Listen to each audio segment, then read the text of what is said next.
I'm going to preface this video by reading an excerpt from the book Lost Towns of North Georgia by Lisa M. Russell. Estelle is lost. Of all the towns in this book, Estelle is the hardest to find. Located 170 miles northwest of Atlanta and 25 miles southwest of Chattanooga, Tennessee, what remains of Estelle is between Rock Spring and Lafayette in Walker County, Georgia. Even finding the Estelle Mines Trail is difficult. If finding a hiking trail is this difficult, finding what remains of Estelle is even more challenging.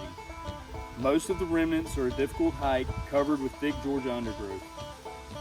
Locating the Estelle Cemetery will centralize the search. The cemetery has about 250 graves for soldiers from the Civil War, World War I, and World War II. What's going on, y'all? This is Caleb and Noah with Southern Appalachian Recon. Today we're going to be hiking a trail known as the Estelle Mines Trail. It's an old Dinky cart railroad bed that goes through about 6 or 7 Dinky cart railroad tunnels where they used to haul iron ore out of Pigeon Mountain here. Estelle, Georgia was a mining town, an iron ore mining town in the early 1900s, and we're going to go explore the surrounding area today, but I figured it'd be fitting to begin our adventure where a lot of folks' lives ended, here at the Estelle Cemetery. Estelle, Georgia, back in its heyday, was home to about 175 to 230 miners and their families. And here behind us at the Estelle Cemetery, there's about 250 graves of veterans from the Civil War, World War I, and World War II. This cemetery is currently maintained by a couple groups. One is the Confederate Grave Conservation Group, and then the other group, I believe, is called the State of Dade SCV Camp 707. So let's go check this cemetery out, and we will be on our way to the mine tunnels. The cemetery is 200 to 300 yards north of the old mine entrance. Looking south of the cemetery, portions of the old Tennessee, Alabama, and Georgia Railroad, or the tag route, are visible. This tag railroad brought supplies to Estelle Mining Company in the mining town. The train took the iron ore from Estelle Mines to Chattanooga for processing. The town and the people. A walk in the woods near Pigeon Mountain in Mecklemore Cove would bring questions to your mind as you stumbled upon an abandoned train tunnel and 7 smaller tunnels leading nowhere. What happened here? Nature hides what remains of what once was the prosperous mining town of Estelle in the hills of northwest Georgia. Abundant and soft iron ore was embedded in the sides of these lush Walker County mountains. In the book Walker County, Georgia Heritage, 1833 through 1983, we learned that in the early 1900s, Estelle was mining vast quantities of high-grade iron ore. The book also states these mines were dug into the same foothills of Pigeon Mountain where just a few years earlier General Braxton Bragg stood waiting for an unsuspecting Union army to walk into his trap. This area is still hiding things from the unsuspecting hiker. At one time, these woods were home to between 175 and 230 miners and their families. The town used to be called Shaw, but when the Estelle Mining Company incorporated on June 24, 1897, it was then known as Estelle, Georgia. The company owned 4,600 acres and had instant access to a railroad to resupply the town commissary and for the shipment of ore. The commissary had everything the miners and their families needed: furniture, clothing, household items, and groceries. The town prospered. The town had a mule stable and to accommodate the 30 mules used in the mine. A blacksmith and machine shop were both run by the master mechanic, and who took care of the maintenance of all the equipment except the cars. They were built and repaired in the carpenter shop. The town also had someone designated to repair the miners' homes. A barber would cut hair for a reasonable price. A boarding house was home to miners without a house. A mining magazine in the early 1900s wrote an extensive article about Estelle, describing the town as having a group of buildings, wash and locker houses, a galvanized iron building housing the steam plant, a sawmill, which cuts timber taken from the property for use in the building cars and shoring the mines. Estelle was not a backwoods town. Though located in the Cumberland range of mountains, this town educated its children. 2 schools funded by the county accommodated 150 white children. The Little Red Schoolhouse was in Depot Hollow and offered a full curriculum. The other school, the Estelle School, had 3 rooms and may have been for the 40 colored children. The schoolhouse was located near the present cemetery on a hill. Healthcare was provided because the men of Estelle paid for 70% of the cost to retain a doctor. The town had 2 doctors, Dr. Jim P. Woods and Doc Gates, cared for the injured and delivered babies. So this is the Estelle Cemetery, y'all. It's pretty cool. It's pretty well maintained. Grass has been mowed, everything's weed-eated, everything's real visible, even just the rock headstones. I mean, everything's real visible above ground. It's a beautiful cemetery up here on this hill, right across the highway from Pigeon Mountain, which is just over there. A lot of Confederate Civil War veterans buried here. World War I, World War II veterans. Anyway, it's really nice. Coming up the road off of Highway 193, the gravel road, Estelle Cemetery Road, as soon as you get up that hill and it flattens out, that's where the old Tennessee, Alabama, Georgia, otherwise known as Chattanooga Southern Railroad line went through. So that's another little point of interest, but this is the cemetery, y'all. We are about to head to the trailhead though and get started on our hike and see if we can find the old Dinky cart railroad tunnels that they used to haul the iron ore off the mountain with.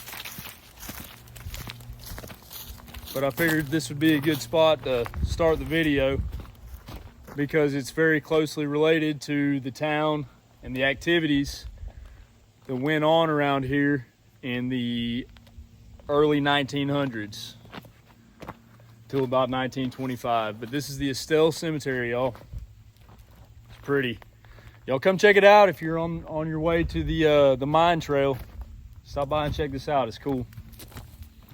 All right, here we go.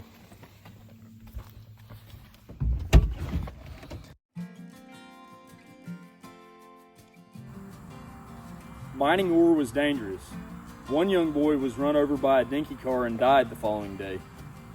Caring for Estelle's souls was Reverend John Bill Devlin, the pastor of the only church in town, the Church of God. Miners did not work on Sundays. Archival data reports that Reverend Devlin was loved and respected by the community. They enjoyed his sermons. Sunday was the day off from work and the day for recreation after church. The miners played horseshoes, went fishing, and went swimming in the falls in the Pocket. The Pocket remains a favorite place to spend a restful Sunday afternoon.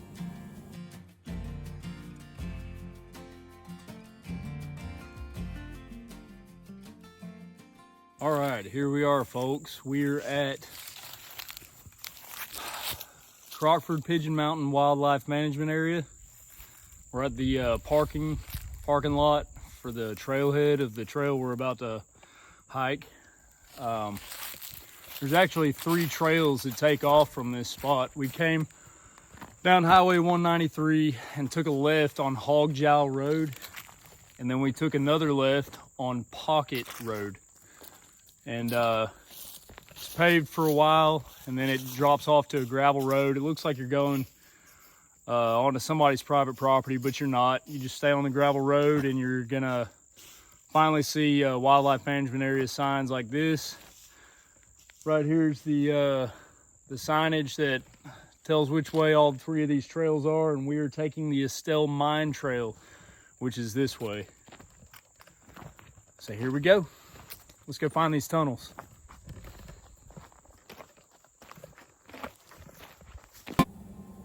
The work.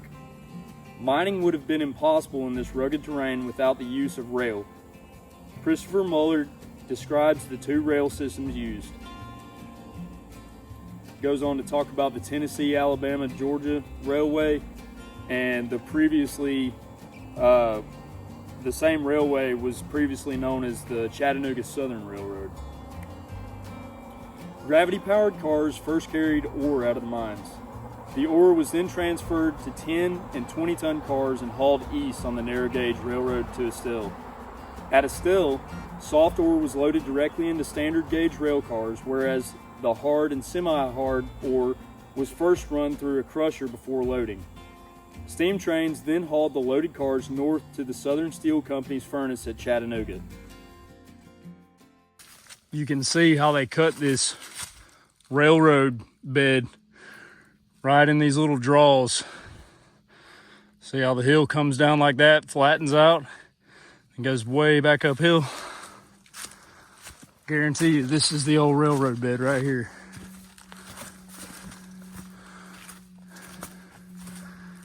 Looks to be only about 6-7 foot wide.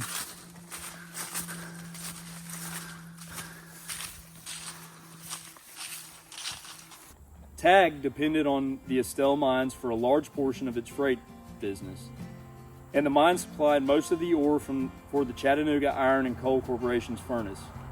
A woman named Nellie Wallen managed the scales, weighing the ore cars when they went to the crusher.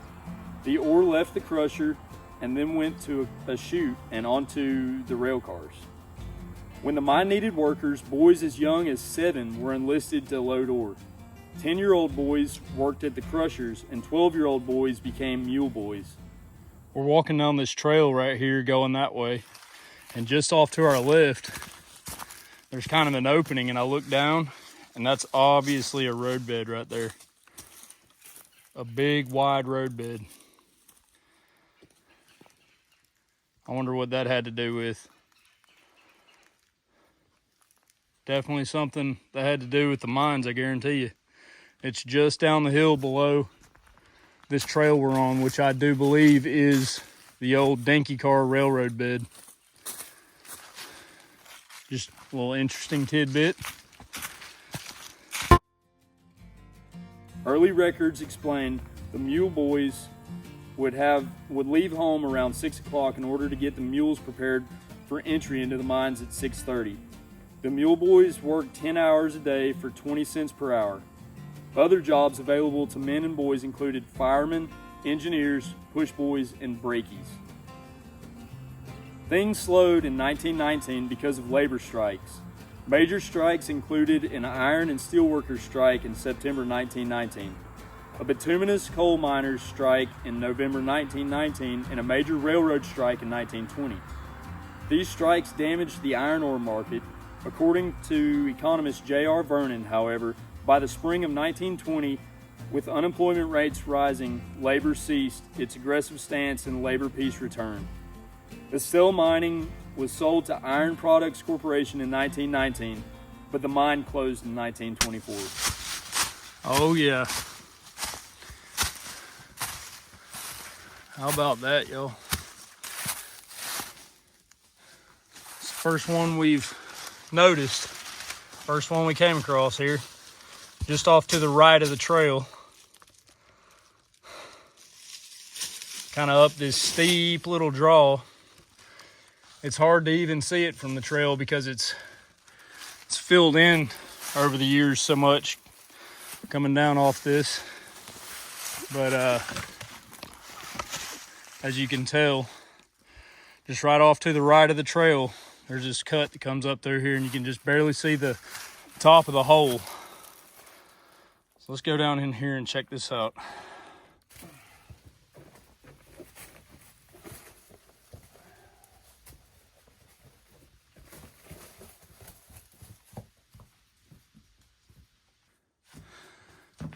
This is cool. Little Dinky car train used to run through here. You can see where the ceilings collapsed right here.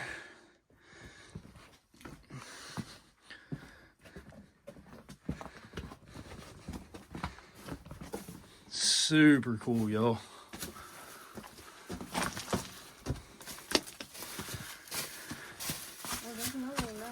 Oh, wow. Where's it at? If you come over there, you can see it right here. Big one. Sure enough is. Let's go check that out.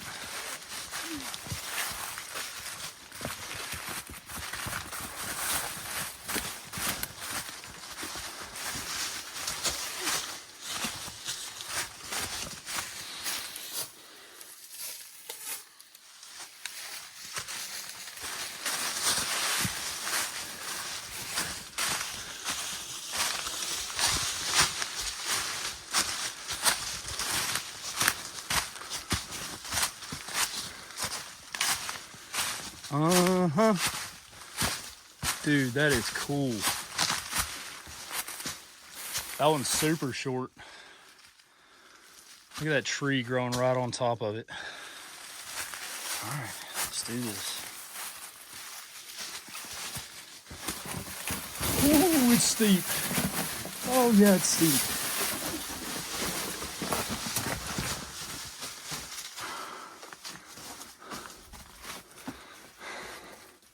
Go on, climb up out of there. It's nice and cool down in here, that's for sure. A lot cooler than it is outside.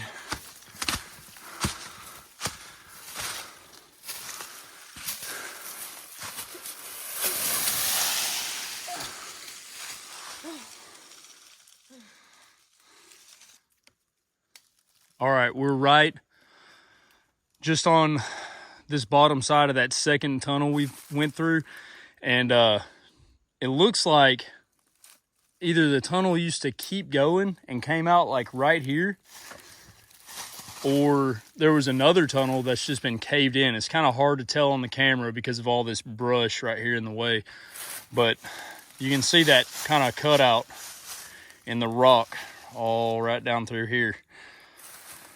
The railroad definitely went through that on down that way, but it looks like it's been caved in because it's just a big, unless they just totally dug it completely out. Looks like it's another tunnel that just caved in. Anyway, we're gonna go back and get our bags that we left at the entrance of the first tunnel we saw, and we're gonna continue on down the trail. Hopefully we don't have to follow this. Hopefully we can just stay on the trail, which I'm assuming is somewhere over that way somewhere. Hopefully we can see the other mines, the mine tunnels. Yeah, see that? You can kind of see it better from this spot where it's been either cut out or a tunnel that's been caved in. But anyway, we're gonna go get our bags, continue on. Hopefully we can see the other mine tunnels from the trail. Because right now we're just kind of stumbling through the woods, bushwhacking. But this is super cool, y'all. Oh yeah. All these leaves make everything a little slicker.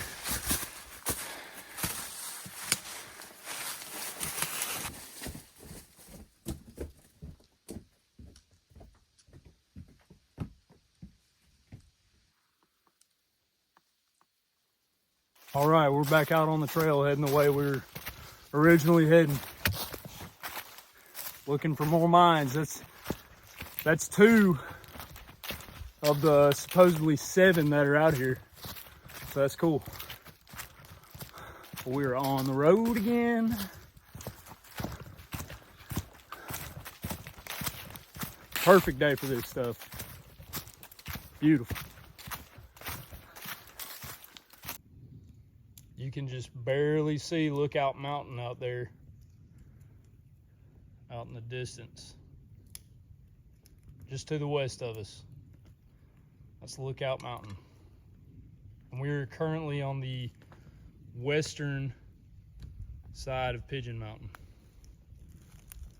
Taking a break.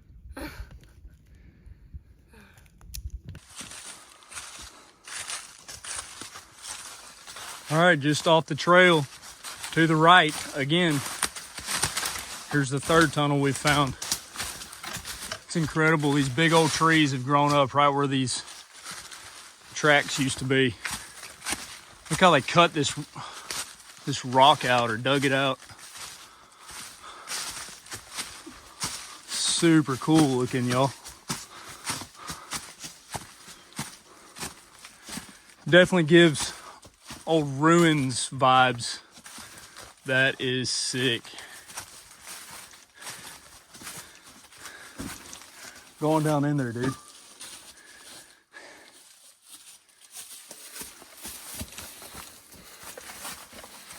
So this is tunnel number 3 that we found. Oh, this is a long one. Nice.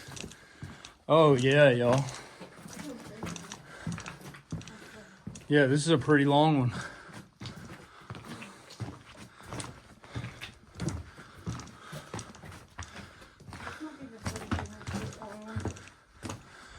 No, there's an even longer one that we're gonna go camp beside if we can make it there by dark.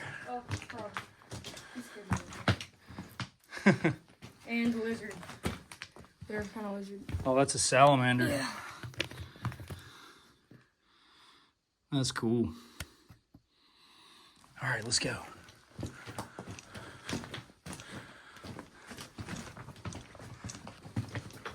Look at that bat. Oh. You see it? Mm-hmm. Here, hold this light.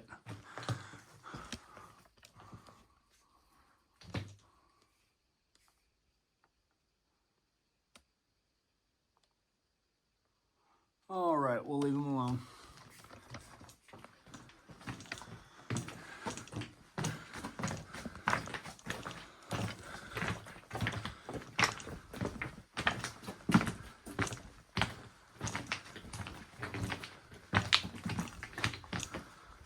A frog, a salamander, and a bat. All right there together, hanging out together. Here, let me see that light, buddy. Look at that ceiling. That is super cool. Nice and flat.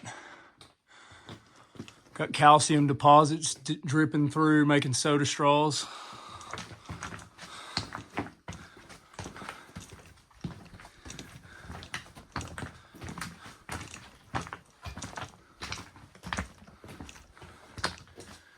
It's interesting how this rock's kind of caved in, crumbled off the sides over the years to make it kind of like a V, to where you can walk right down through the middle.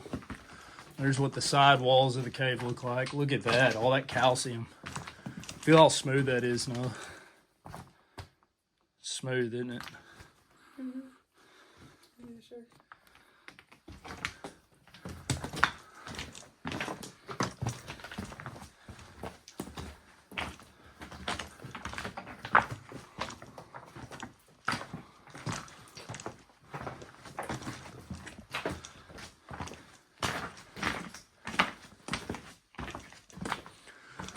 All right, we're almost out the other side. I'm gonna turn and look back towards the way we came. There's that little bit of light all the way down there.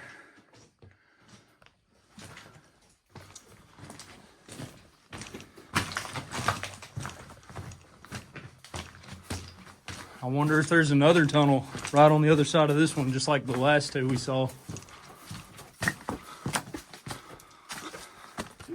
Yeah, there is. Is there? Huge. Oh. You can get up here. All the Yep. way down there, it's huge. That's bigger than this one. But it could be a lot shorter too. All right, let's go check it out. All right, we just came out of this tunnel number 3. And as you come out of tunnel number 3, you kind of look through the woods over there. Let me see if I can zoom in. All the way out there, right in the middle of your screen, there's a hole, the mouth of tunnel. Well, looks like it's tunnel number 4. So we're gonna head there now. Okay, so change of plans. We just came out of tunnel number 3.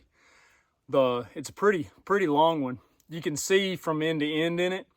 But we got out to the other side like we talked about, you can see straight ahead, tunnel number 4.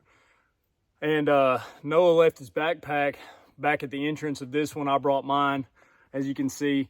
But we followed this. There's a little trail that goes straight from here to the next tunnel entrance, but we came out on the main trail.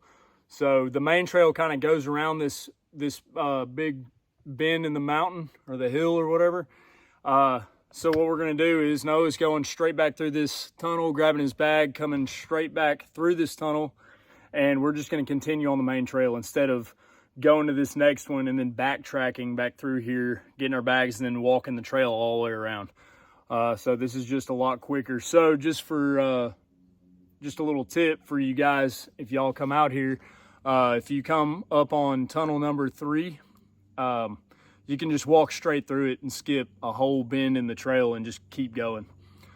So, a little quick update.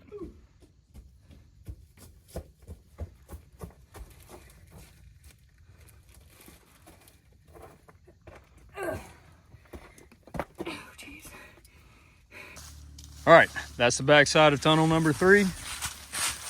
Come out here, and just to your left, the trail comes down right here, goes this way, and right up here around the bend is tunnel number 4. Super sweet, y'all. Yeah, I think it goes that way, and it starts off that way and this way. Okay. Maybe that's just like a creek everything. It goes on this way. All right, y'all, this is tunnel number 4.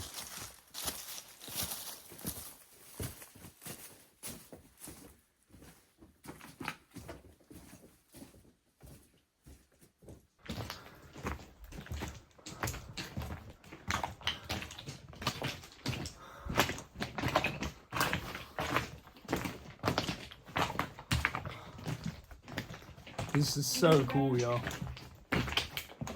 Yep, there's another bat. I'll turn around so you can see it.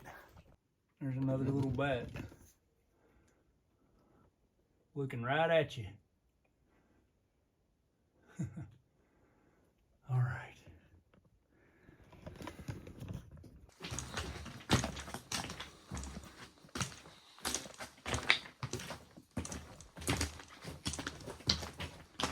I'm hoping the trail comes out on this other side. The actual hiking trail, as usual, has gone around this tunnel. There's another bat up there. But I'm hoping that we find the that trail on this other side.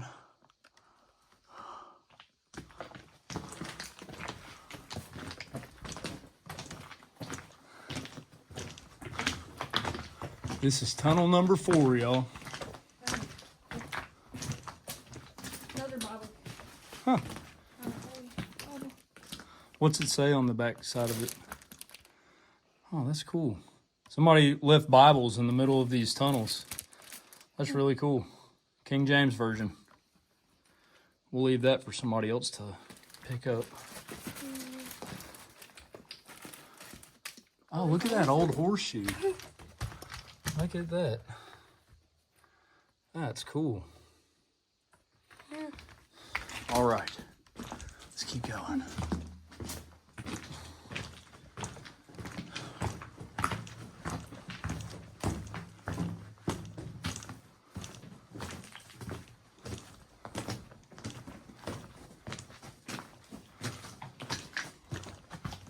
Go ahead and turn around. That's where we came from. And we are now exiting tunnel number 4.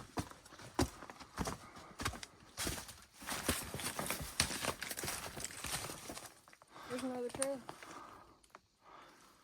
Yep, and just like we hoped, this is the main hiking trail that just went around it.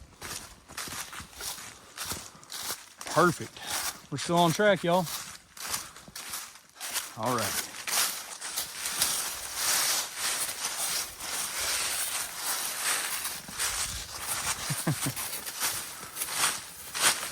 All right, y'all, we haven't even been down the trail out of tunnel number 4.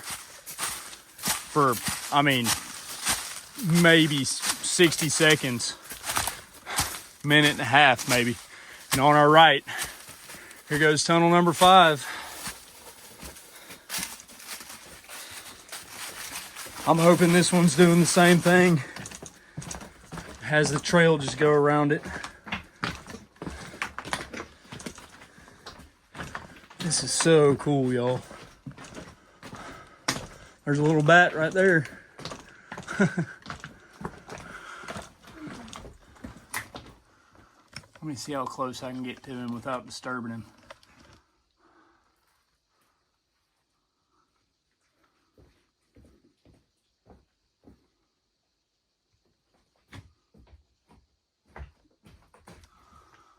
All right, you can see where the ceiling's falling out right there. Are there any more Bibles in here? I didn't see one. No Bibles in tunnel number 5, huh? That's all right. Boy, this is a tight one, especially with my big old backpack. All right, here's one look back from the way we came in tunnel number 5. I don't think the trail comes like this one. There's a little bird's nest. Looks like right there on the ledge of that rock. That's cool. All right, Noah's saying the trail doesn't come. He doesn't see the trail on this side. You not see it?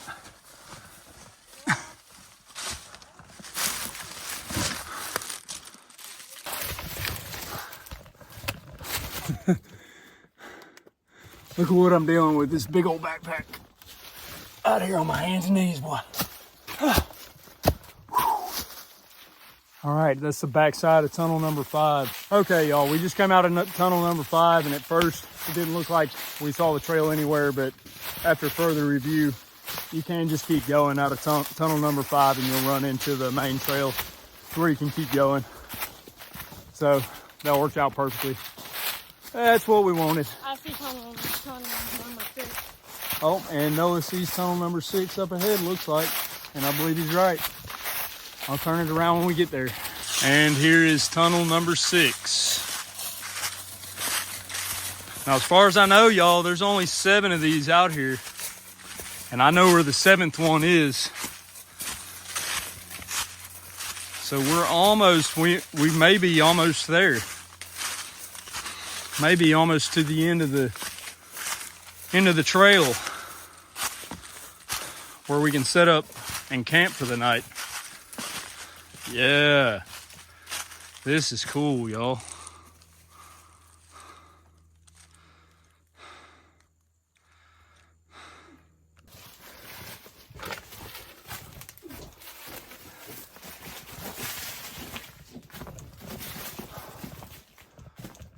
This is tunnel number 6. I'm gonna turn it around and show y'all. There's the entrance to tunnel number 6. All right, here we go. That's where we came in, tunnel number 6.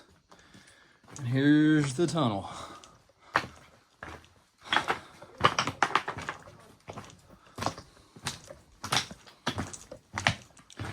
This trail's pretty cool, y'all. Once you see the first tunnel, they start coming up quick. Now look at this, guys. See how red that is? It looks like red clay, but what it is the iron content. The iron content in the soil in Georgia is what gives the clay that red, that distinct Georgia red clay red. That's solid rock. That's not even clay. And that's what they were mining out here in Estelle back in the early 1900s till about 1924. It's iron ore. And that red shows you how much iron content is in these rocks. It's really cool. All right, I didn't notice any bats off in there, but there's a look back. And now we are exiting tunnel number 6. Gotta bend down low to get out of here. All right, I don't see the trail anywhere, dog. There's a look back at the The exit of tunnel number 6.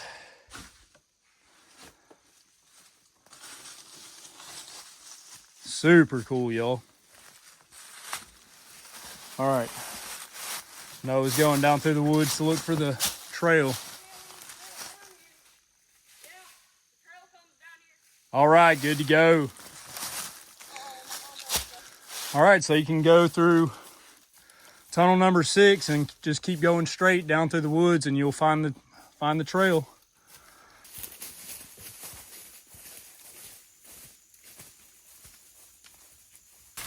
All right, so now that we've been through all 6 of the tunnels that are on the trail, that are on this main trail, it's just straight hiking from here.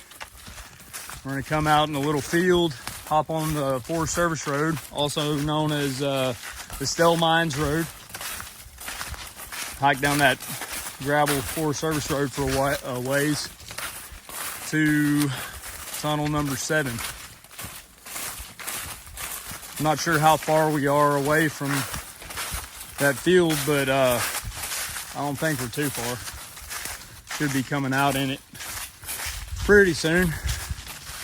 This has been a really cool hike, y'all. Dude, there's some massive trees out here.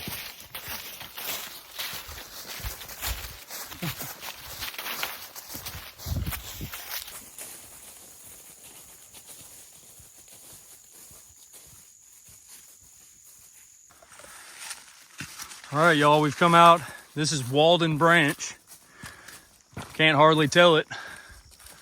It's so dry, it hadn't rained in about a month and a half, 2 months. But this is Walden Branch, where normally you'd have a little water crossing here. We came from that way. And we are about to open up into this field up here. But I figured I'd just show you that dry creek bed there. That's how dry it's been. Look at all these pretty leaves, y'all. Golly. Absolutely gorgeous. This is about peak fall leaf color time. Just gorgeous. The sun's going down over the ridge line back over there.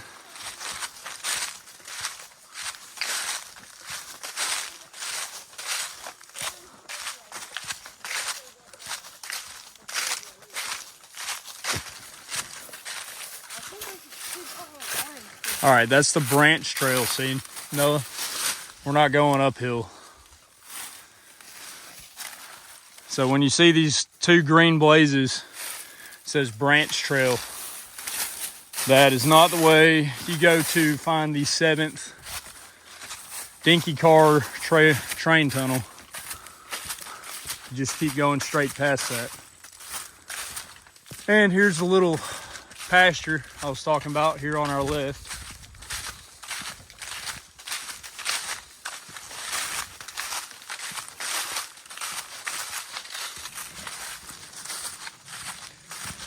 Here you have it, y'all.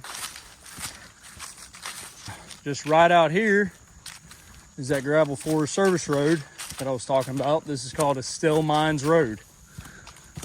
And we are going to take a right onto it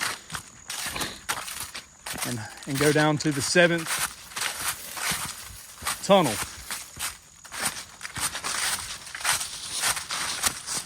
Whenever it's raining heavier,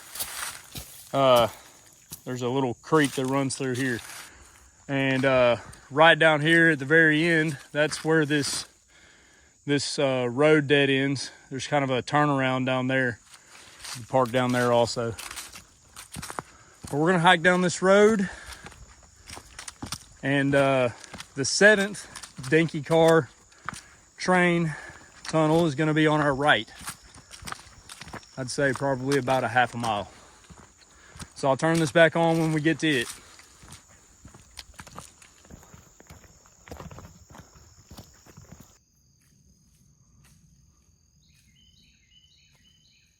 We made it to the end of this long straight stretch on Estelle Mines Road right before it gets curvy and starts going uphill there. And just right here off to your right, if you hiked in the direction we hiked from the trailhead, you're gonna take a right onto this little road. And just right up here, it's not very long, you can see the entrance to Dinky Car Tunnel number 7.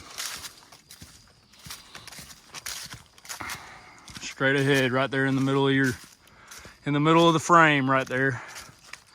You can kind of see that dark opening. I would say this is the biggest and longest of the tunnels. Now there was one pretty good long one that we walked through, but I dare say this is longer than that other long one we went through. I'll turn it back on when we get up closer to it. But you can see it coming into frame just now. It's pretty cool, y'all. This is where we're gonna camp for the night. Hopefully right here at the mouth of this bad boy.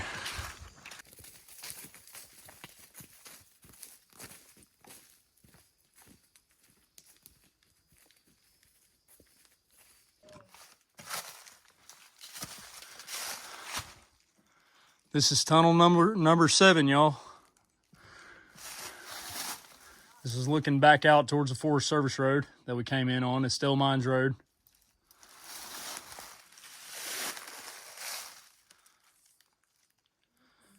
And we're gonna walk through this bad boy in the morning. So I'll just ease on in here into the entrance. See, now this is dry right now. You can tell it's been muddy in the past. That's because whenever it rains or in wetter seasons, this part right here is full of water. And there's usually water dripping from the entrance, from the mouth of the tunnel right there. So you kind of have to walk up here on this bank. But you can walk all the way through this tunnel as far as I know. I've walked through this tunnel before. All the previous 6 that we just walked through, I've never been through. But this one's a lot more accessible. As you can see, the roadbed comes right up here to the entrance of it. So if you're in the area and you don't have time to hike the entire trail, you can come in off Highway 193, take a left onto Estelle Mines Road from Lafayette. You take a left onto Estelle Mines Road and come back in here, and this road will be on your left.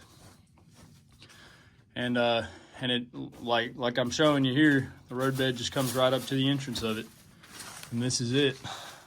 But this is, I think, the biggest and longest of the tunnels. And we're gonna hike through this in the morning. But for right now, we're losing daylight. We need to get us some firewood. This will be a good start. And hang our hammocks up somewhere around here.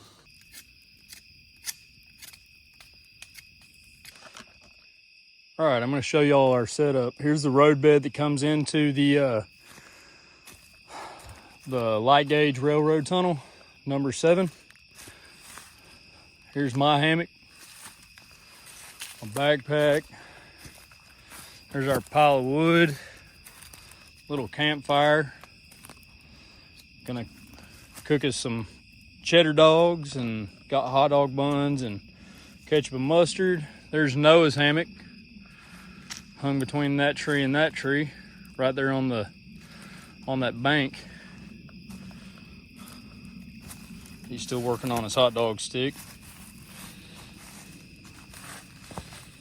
And then right here behind us is the mouth of this tunnel.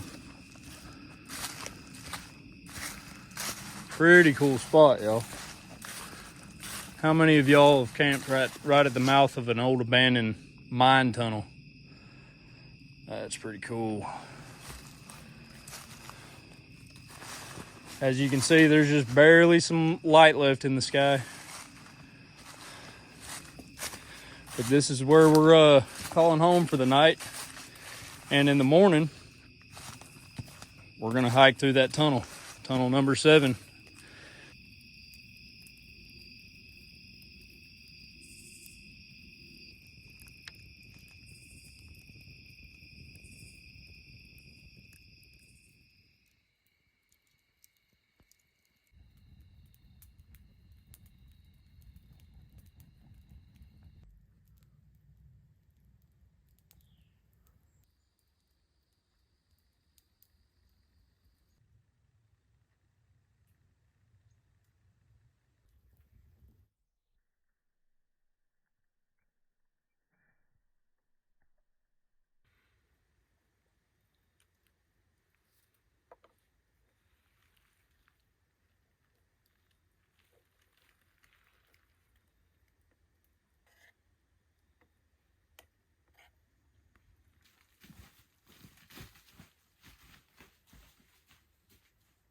Here is tunnel number 7. We have our camp packed up. We camped right outside the mouth of this tunnel. Out there, got our backpacks, and here's the entrance to tunnel number 7 looking back.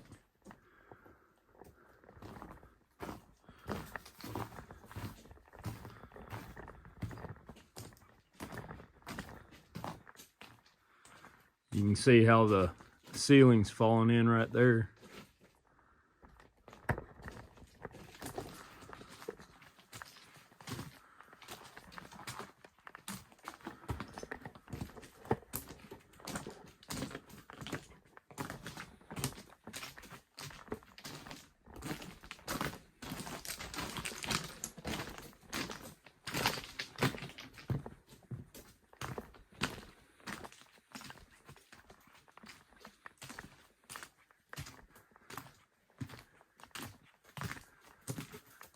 This is a cool one.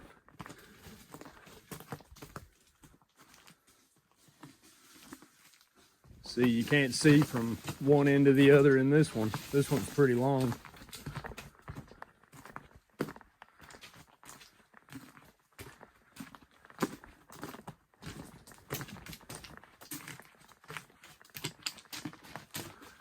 Ceiling's collapsed right here.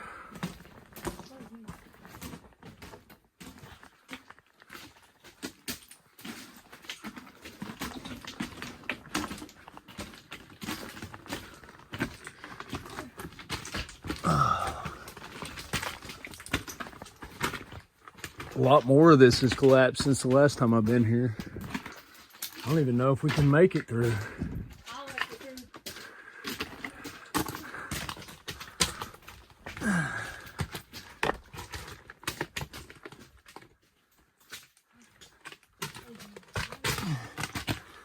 Yeah, I can feel a draft coming through, so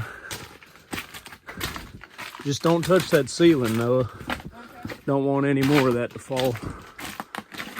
Wow, that's a ton that's collapsed there. That's looking back.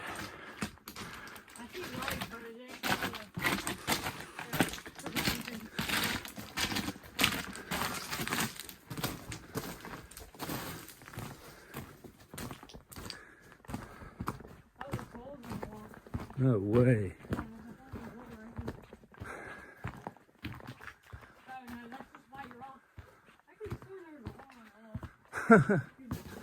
I was gonna say, we're way underground right now. It's kind of like an optical illusion.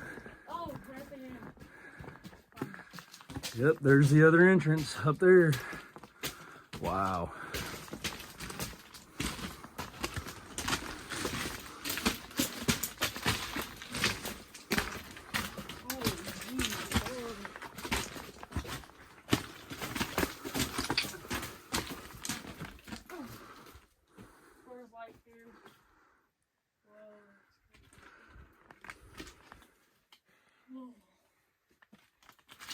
How about that, Noah?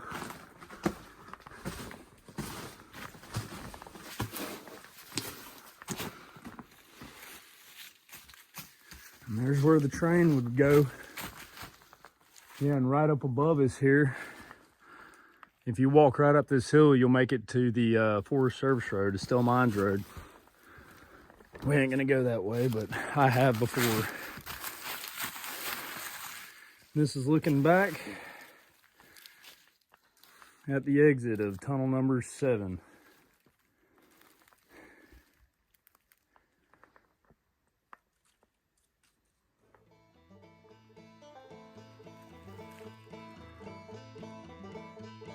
Pretty cool, man. And that is it. That is it.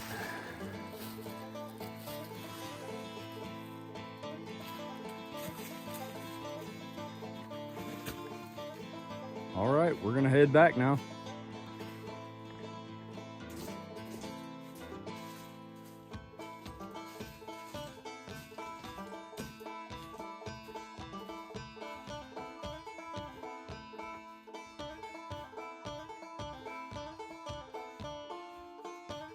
All right, y'all, that's gonna do it for our Estelle Mines Trail video.